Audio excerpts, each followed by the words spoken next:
Elekere iri nke anyasị akụọla. Igbo mụrụ nze mụọ ọzọ, ekele m unu. N'oge ndị Igbo nke BNT Channel 15.7 ka anyị nọ ugbu a.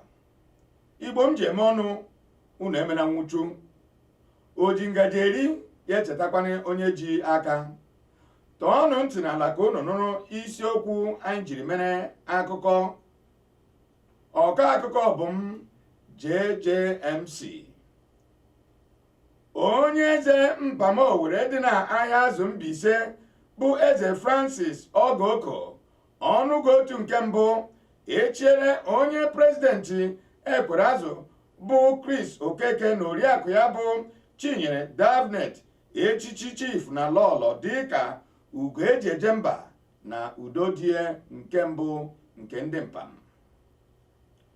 Ụlọ ikpe na-ahụ maka ntuliaka emere n'Owerri, isi obodo Imo steeti dị na Naịjirịa, anọrọ na n'isi obodo Abuja maọbụ isi obodo Naịjirịa wee dọwa akwụkwọ ahụ nke Hope Uzodimma, Ifeanyi Ararume na Uche Nwosu gbara wee megide gọvanọ Imo steeti bụ Emeka Ihedioha. Ụlọ ikpe gwakwara Emeka Ihedioha si ya lawa na ikpe amaghị ya. Oke mmiri ozuzo ahụ akpọrọ Imelda mebiri ọtụtụ akụnụba na Houston, Texas. Otu egwu bọọlụ mba Togo jiri ọkpụ goolu 4-1 wee gwa mba Naịjirịa ka ha laa jee hazie onwe ha. Ngwa nụrụzienụ akụkọ anyị n'uju ya.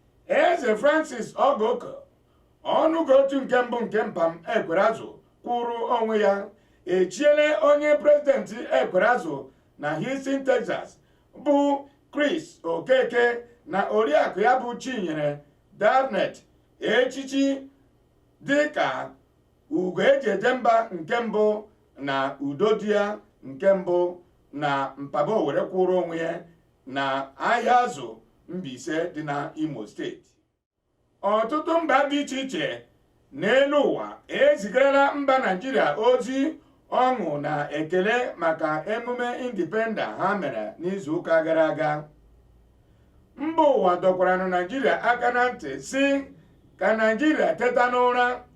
Ha si na ọ jọgburu onwe ya na njọ ma sikakwa udele n'usi na Obi is a boy, Ada is a girl afọ ọbụla, na ọ ga-akacha mma anụkwanụ na Ada maọbụ na Ada etole maọbụ na Obi etole, nke bekee kpọrọ the young shall grow.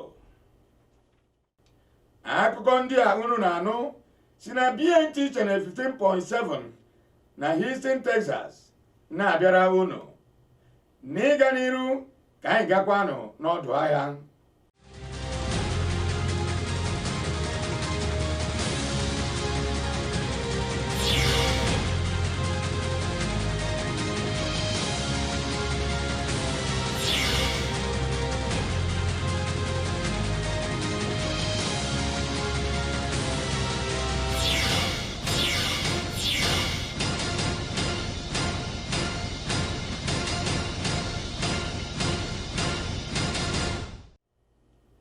Igbo mụrụ nze mụọ ọzọ, anyị alọghachile ebe anyị gara gbasara unu ozi n'ụlọ ọrụ anyị BNT Channel 15.7 n'ihi na ọkụkọ hapụkwana kwụ m, gịnị ka o ji azụ ụmụ ya.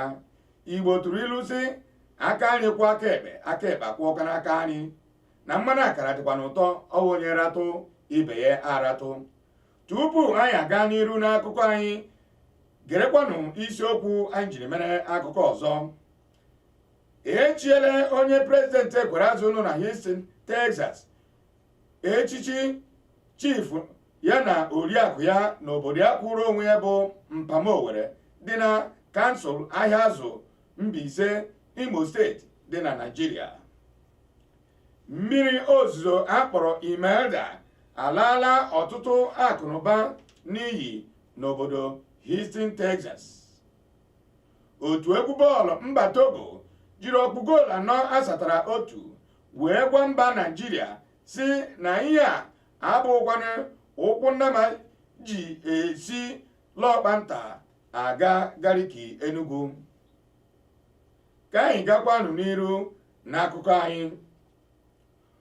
Ụlọ onye bụburu gọvanọ Imo steeti n'oge mbụ bụ Rochas Okorocha rụrụ na mahadum Imo steeti ka ikuku kwaturule nnọọ. Ọtụtụ ndị Imo na ndị Naịjirịa kelere Chineke n'ihi na ụlọ adaranụ onweghị onye ọ kụgburu.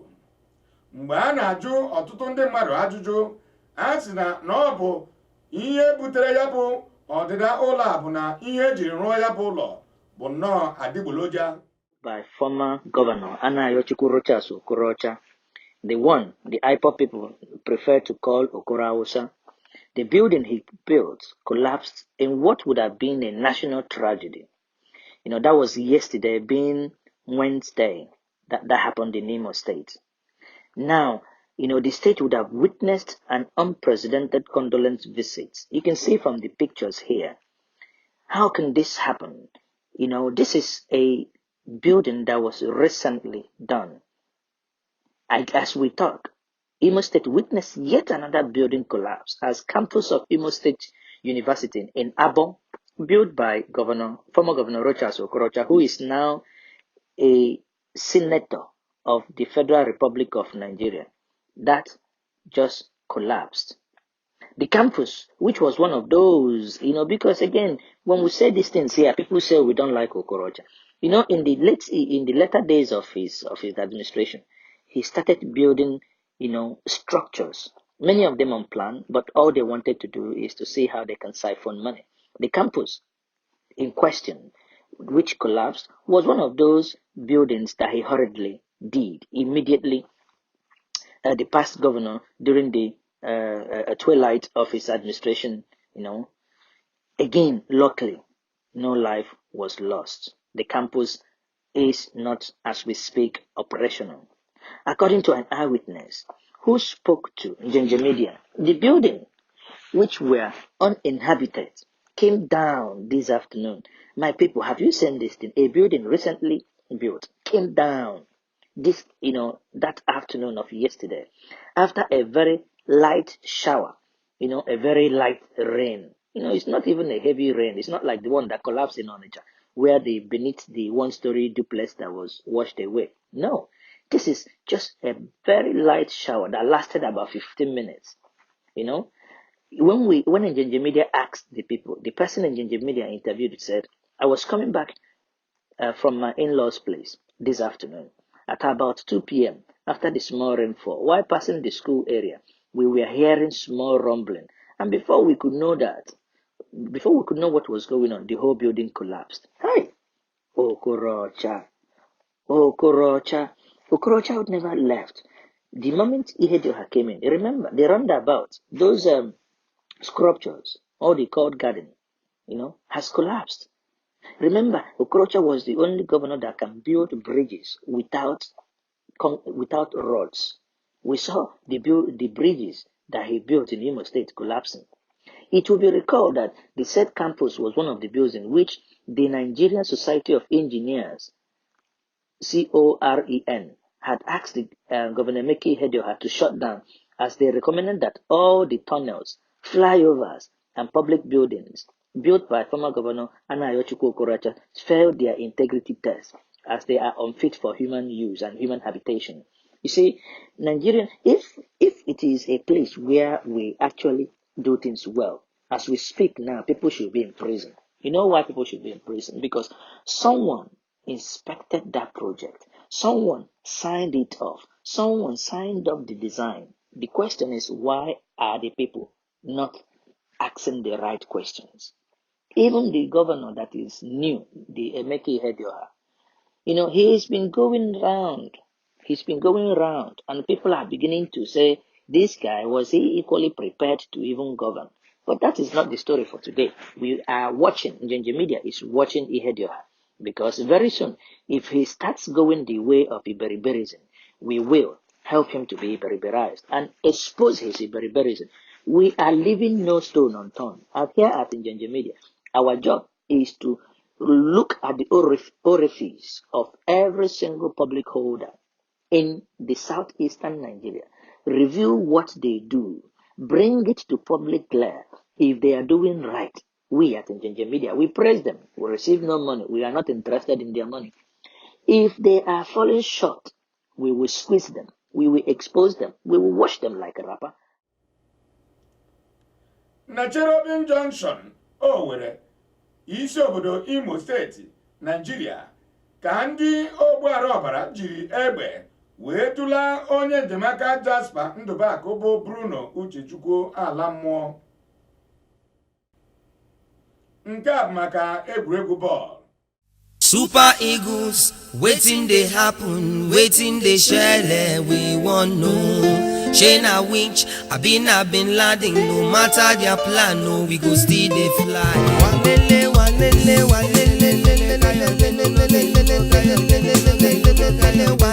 Where you do? Otu egwu bọọlụ mba Togo nọrọ na ụbọchị Sọnde gara aga nọrọ n'ama egwuregwu dị na Lome wee jiri ọgwụ goolu 4-1 wee gwa mba Naịjirịa ka ha laa jee hazie onwe ha n'ihi na ụkwụ a Naịjirịa ji abụkwanụ ụkwụ Nnama ji esila ọkpanta agakwanụ Gariki Enugu.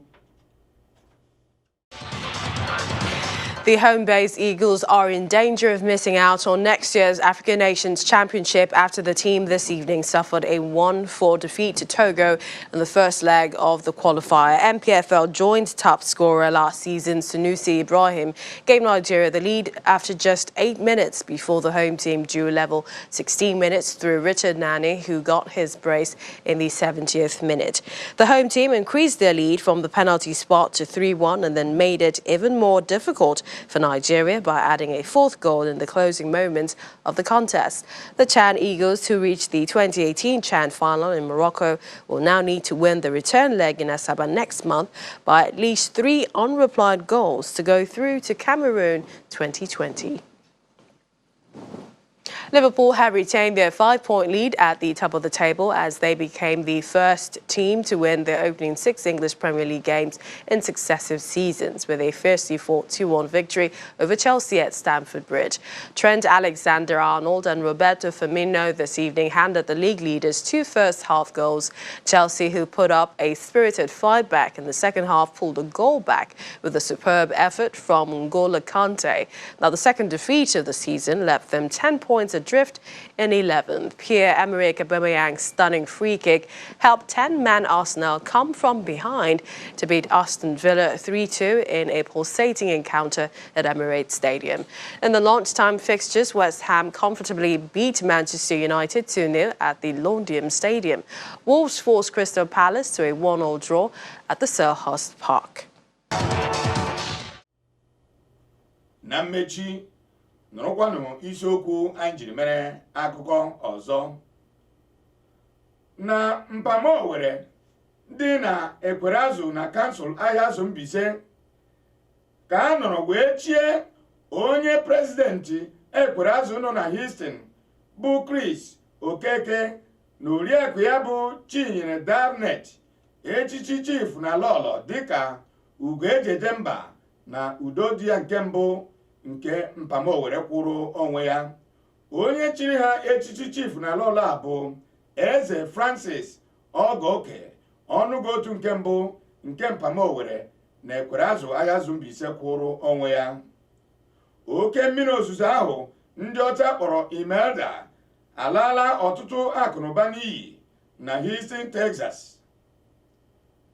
Otu egwu bọọlụ mba Nigeria hụrụ nke tọrọ Biachi mgbe mba Togo jiri ọkpụ goolu 4-1 wee menyụọ ha anya. ọ bụkwanụ bụ akụkọ anyị nke anyasị a n'aha onye pịrị m aka n'igwe na onye na-eme ka unu na-anụ olu maọbụ na-ahụ anyị n'ihe onyonyo BNT Channel 15.7 bụ David Brigham, enyi ọha nke mbụ nke ndị Igbo landị na onye isi ụlọ ọrụ BNT Channel 15.7 bụ Chief Marshal Fintan. Ọ bụ m JJMC ọka akụkọ na-asị tupu anyị apịachienụ oge ndị Igbo nke anyasị a, lekwanụ egwu a Peacocks kpọrọ Dan Njemanze wee gbarienụ. Ka Chineke gozie unu. Ọ bụrụ na Kraịst abịaghị, anyị ga-abịakwa ebe a n'izu ụka ọzọ. Onwe nkwa nwa ebule gbafọrọ mgbe ọbụla eruru tara gị ya gbapụchaa ya. Ndị Igbo ise na-atụkwa n'ilu si na onwe bụ onye ịhụ ga na-akpọ gasị na ihe galafụtagafụta.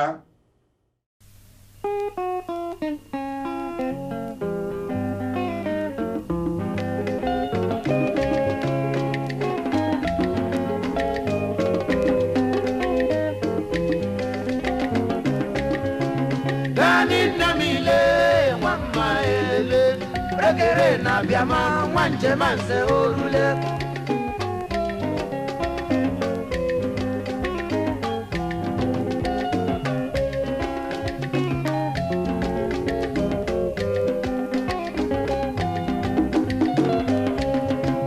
Dani namile wamma ele Rekere na biama wanje manse orule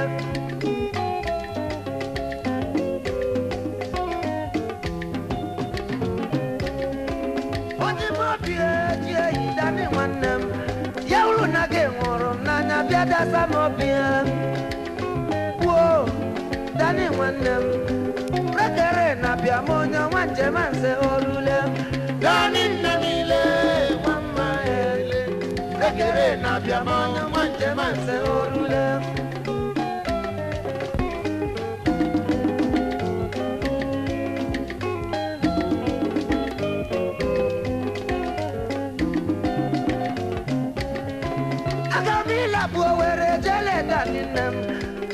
Papa ngono nanya Dani wanemo Wo Dani bio Rekere na biamonya ma Dani orule Dani namile wamma elele Rekere na biama wanje manse orule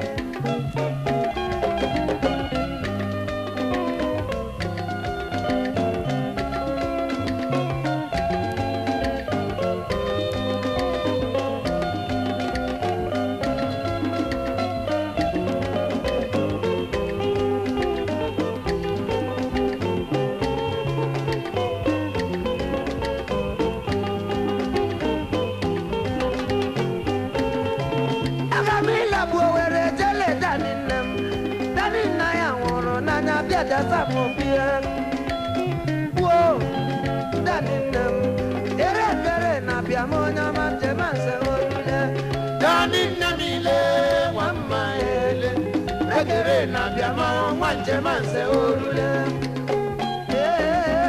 Danibio Rekere na biamo manje manse orule Daninamile wamma ele Rekere na biama manje manse orule